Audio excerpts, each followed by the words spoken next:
కాకినాడ జిల్లా తునిలో డీఎస్సీ బాధిత అభ్యర్థులకు మద్దతుగా వైసీపీ కాకినాడ జిల్లా అధ్యక్షులు మాజీ మంత్రి దాడిశెట్టి రాజా ఆధ్వర్యంలో భారీ బైక్ ర్యాలీ నిర్వహించారు. డీఎస్సీ నిర్వహణలో జరిగిన అవకతవకలకు ప్రభుత్వం బాధ్యత వహించాలని, బాధిత అభ్యర్థులకు న్యాయం చేయాలని రాజా డిమాండ్ చేశారు. డీఎస్సీ వ్యవహారంపై బాధ్యత వహిస్తూ రాష్ట్ర విద్యాశాఖ మంత్రి నారా లోకేష్ రాజీనామా చేయాలని డిమాండ్ చేశారు. రాష్ట్రంలో శాంతి భద్రతలు పూర్తిగా విఫలమయ్యాయని దాడిశెట్టి రాజా ఆరోపించారు.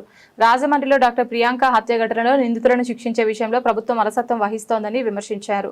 మహిళలపై దాడులు, అఘాయిత్యాలు రోజురోజుకు పెరుగుతున్నా వాటిని అరికట్టడంలో ప్రభుత్వం విఫలమైందని ఆరోపించారు.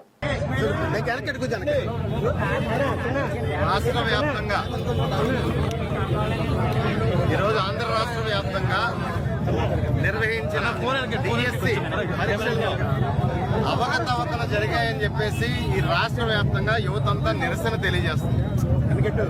వైఎస్ఆర్ కాంగ్రెస్ పార్టీ యువతకి మద్దతుగా నిలబడింది. ఒకటైతే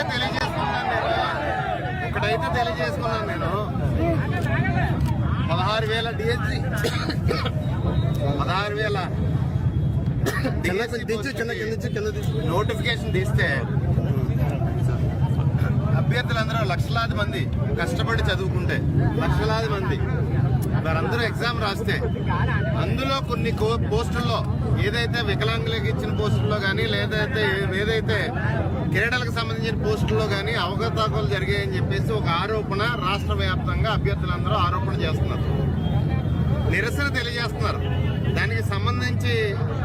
దానికి స్పందించవలసింది పోయి రాష్ట్ర విద్యాశాఖ మంత్రి గారు కానీ, ఈ రాష్ట్ర ముఖ్యమంత్రి గారు కానీ స్పందించవలసింది పోయి ఎదురుదాడి చేయిస్తున్నారు.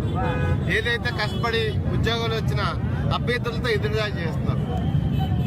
ఉద్యోగాలు వచ్చి కష్టపడి చదవలేదని మేము ఎవరిని ఏ అభ్యర్థుల్ని అంటలేదు, కానీ స్పోర్ట్స్ కోటాలోని, వికలాంగ కోటాలోని విపరీతమైన అవకతవకలు జరిగాయి. ఏదైతే ఎగ్జామ్ రాయకుండా కూడా ఉద్యోగాలు ఇచ్చారని చెప్పేసి ఒక ఆరోపణ జరుగుతున్న నేపథ్యంలో దాని మీద స్పందించి వివరణ ఇవ్వాల్సింది పోయి బుకాయింపు ధోరణి, లేకపోతే నిరుద్యోగుల్ని, యువతని తప్పు పట్టడం, వాళ్ళని రకరకాల నిందలు వేయడం, వారి మీద ఏదో అనాగరిక శక్తుల్లాగా, ఉగ్రవాదుల్లాగా నిందలు వేయడం ఈరోజు చూస్తున్నాం. జిల్లాలోగా రాజమండ్రి ఉమ్మడి తూర్పుగోదావరి జిల్లాలో మరి డాక్టర్ ప్రియాంక కారుతో గుర్తించి కావాలని 2-3 సార్లు ఇటు అటు జరిగి అత్యంత అమానుషంగా చంపేశారు. చంపేసిన వ్యక్తులను బయట పెట్టలేదు. 3 రోజుల వరకు యాక్షన్ తీసుకోని పరిస్థితి.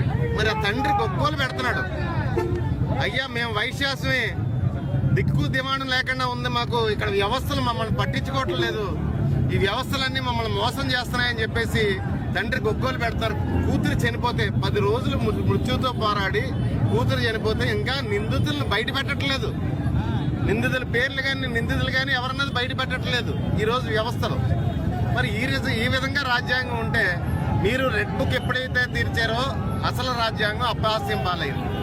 మీ రెడ్ బుక్ రాజ్యాంగం మీరు ఎప్పుడైతే ఓపెన్ చేశారో మీ పేరు చెప్పి ఇంకొక 10 మంది ఆ రెడ్ బుక్ రాజ్యాంగం ఓపెన్ చేస్తున్నాయి. వ్యవస్థలన్నీ మీ అడ్మినిస్ట్రేషన్ చంద్రబాబు నాయుడు గారు మీ చేయి దాటిపోతున్నాయి.